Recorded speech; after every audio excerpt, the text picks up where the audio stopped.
A breaking news update now. The conflict between Israel and Iran is intensifying. Iran struck back after Israel's initial attacks. Dozens are dead and hundreds more are injured.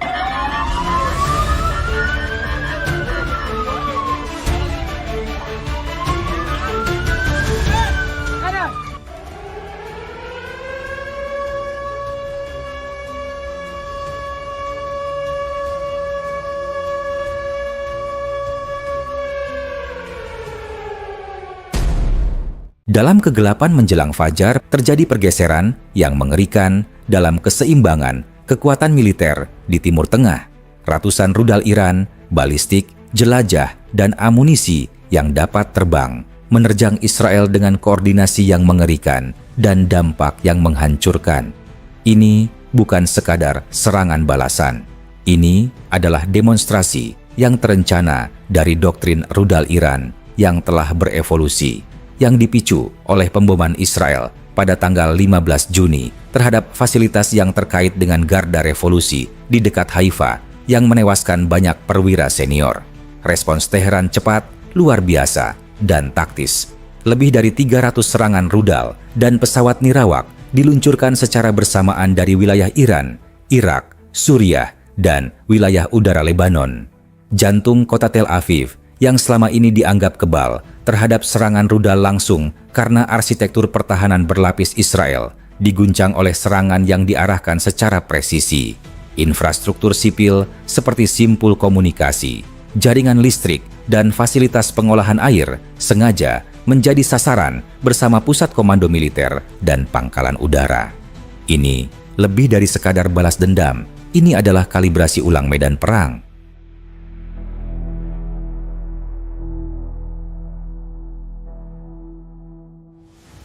Analis militer sepakat, ini bukan serangan serbuan biasa. Iran menggabungkan intelijen satelit, pengintaian pesawat nirawak, peperangan elektronik, dan sabotase siber dalam serangan yang direncanakan dengan sangat cermat. Gelombang pertama mencakup rudal jelajah jarak jauh seperti Soumar dan Paveh yang terbang pada ketinggian sangat rendah untuk menghindari deteksi radar. Bersamaan dengan itu, pesawat nirawak Iran membanjiri wilayah udara Israel Utara, memaksa Iron Dome dan David Sling untuk melakukan intersepsi besar-besaran, mengalihkan tembakan pertahanan dari ancaman sebenarnya. Kemudian, datang gelombang kedua, rudal balistik Khaybar Shekan, Dezful, dan Qadr, banyak yang dilengkapi dengan kendaraan masuk kembali yang dapat bermanuver, MARV. Hulu ledak ini bergeser di tengah penerbangan, membingungkan algoritma prediksi radar Israel dan melewati zona pembunuhan eksoatmosferik Arrow 3. Rudal-rudal itu tidak hanya mengenai sasaran secara acak. Rudal-rudal itu menetralkan instalasi radar di Dimona, mengganggu sistem C4I di dekat Be'er Sheva, dan menghancurkan pusat komando pangkalan udara Ramat David yang secara efektif memutus komando udara Israel Selatan. Setidaknya 40% muatan rudal diyakini membawa umpan elektronik dan modul pengacak radar, sehingga Israel kewalahan membedakan ancaman nyata dari sinyal palsu. Puluhan serangan di Tel Aviv, Haifa, dan bahkan lokasi strategis di Eilat membuktikan bahwa jaringan pertahanan Israel yang bernilai miliaran dolar tidak dirancang untuk volume, koordinasi, dan tipu daya sebesar ini. Pertahanan rudal Israel berlapis-lapis, Iron Dome untuk jarak pendek, David's Sling untuk jarak menengah, dan Arrow 2-3 untuk ancaman ketinggian tinggi. Namun, perisai terbaik sekalipun memerlukan waktu reaksi, pencegat yang tersedia, dan akuisisi radar yang bersih. Iran mengeksploitasi setiap kelemahan dalam rantai ini. 1. Kelebihan, volume, lebih dari 300 proyektil, banyak yang tiba dalam waktu 3 menit. Jumlahnya lebih banyak daripada pencegat yang tersedia. Israel dilaporkan meluncurkan lebih dari 400 pencegat, tetapi hanya 62% dari ancaman yang masuk berhasil dicegat. Sisanya mengenai target darat. 2. Peluncuran multiporos. Rudal diluncurkan dari Iran, Irak, Suriah dan Lebanon hampir secara bersamaan. Beberapa bahkan terbang melalui koridor Laut Merah dan Mediterania Timur, menyerang dari barat. Hal ini menciptakan zona pertempuran 360 derajat penuh yang melanggar batas jangkauan sensor Israel. 3. Lintasan hipersonik. Beberapa rudal balistik dalam keluarga Sejil melampaui kecepatan Mach 8. Pada saat sistem Israel dapat mengunci, peluang untuk intersepsi telah tertutup. Kecepatan ini ditambah dengan manuver yang tidak dapat diprediksi, membuat rudal tersebut hampir mustahil untuk dihentikan. Keempat, penindasan cyber EW. Setidaknya, 17 radar dan simpul komunikasi Israel mengalami gangguan cyber lokal selama serangan tersebut. Unit cyber Iran dilaporkan menggunakan malware yang telah disuntikan sebelumnya, mungkin ditanam di jaringan komunikasi komersial untuk menunda transfer perintah secara real-time antara unit pertahanan.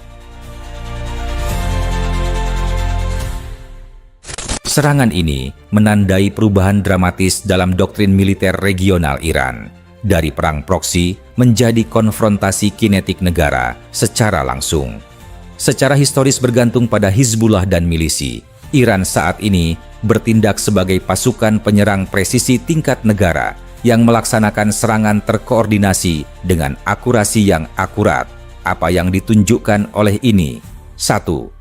Iran telah sepenuhnya mematangkan kompleks industri rudalnya, tidak hanya memproduksi dalam jumlah besar, tetapi juga sistem kendali berkualitas tinggi secara rahasia. 2. Integrasi data medan perang waktu nyata telah menjadi fitur inti serangan Iran, mengintegrasikan satelit, pesawat tak berawak, dan pengintaian berbasis darat ke dalam lingkaran pembaruan target langsung. 3. Sistem komando dan kontrol di Israel kini rentan. Serangan ini membuktikan bahwa dengan gangguan canggih dan infiltrasi siber, bahkan jaringan pertahanan yang dikelola dengan baik pun dapat dibutakan. Yang lebih mengerikan adalah pesan di balik serangan tersebut. Ini baru lapisan pertama. Komandan Iran menyatakan bahwa sistem yang digunakan saat ini hanya mewakili sebagian kecil dari kemampuan yang mereka gunakan. Sisanya, mereka memperingatkan akan digunakan jika operasi Israel berlanjut.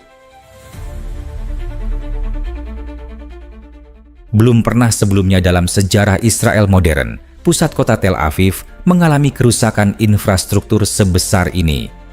Layanan darurat melaporkan lebih dari 4.200 panggilan tanggap darurat dalam jam pertama pasca serangan.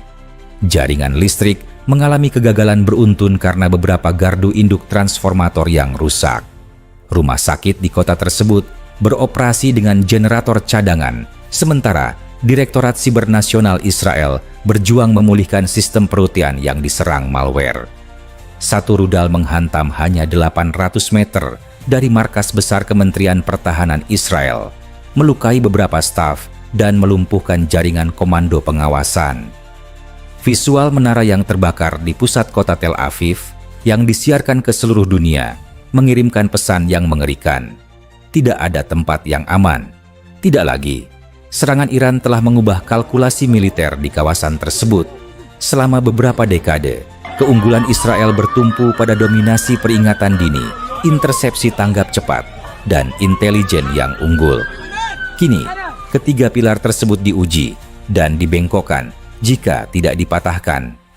Ini bukan lagi konfrontasi hipotetis antara taktik asimetris.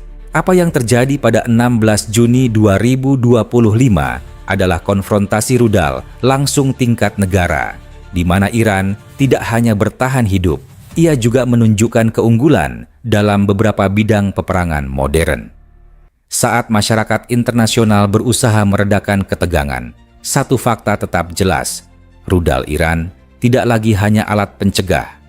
Rudal tersebut kini menjadi senjata strategis dengan presisi tinggi. Dan Tel Aviv belajar pelajaran itu dengan biaya yang mengerikan.